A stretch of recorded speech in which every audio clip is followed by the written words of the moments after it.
Hello everyone. ఇంక మేము శ్రీనగర్కి వచ్చేసాక అయితే కొంచెంసేపు ఫ్రెష్ అయ్యి పడుకుని లేచాక రిఫ్రెషింగ్ అనిపించింది మైండ్. సో ఇంకా శ్రీనగర్లో ఉన్న ఫ్లవర్స్ పార్క్ అయితే వచ్చేసాం. ఇక్కడ డిఫరెంట్ వెరైటీ ఆఫ్ ఫ్లేవర్స్ అయితే ఉంటాయంట. చాలా బాగుంది ఈవినింగ్ వ్యూ అయితే. చిల్డ్రన్స్ని తీసుకుని అందరూ వచ్చారు ఫ్యామిలీస్. చాలా ఫ్లవర్స్ అయితే ఉన్నాయి ఇక్కడ మనకి. చాలా వెరైటీస్ అయితే కనిపించినాయి. అంటే ఇవి ప్లక్ చేయకూడదు, మనం జస్ట్ చూసి ఫొటోస్ అయితే దిగొచ్చు. అండ్ కాశ్మీరీ గెటప్స్ అయితే కూడా వేసి ఫొటోస్ తీసుకోవచ్చు మనం. వాళ్ళు ఛార్జ్ చేస్తారు ఎంతమంది అని చెప్పి.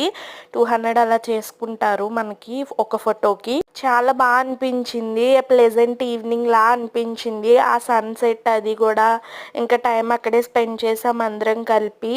కబుర్లు చెప్పుకుని ఫొటోస్ అది దిగి కాశ్మీరీ గెటప్స్ వేసుకుని చాలా బాగా అనిపించింది మాకైతే.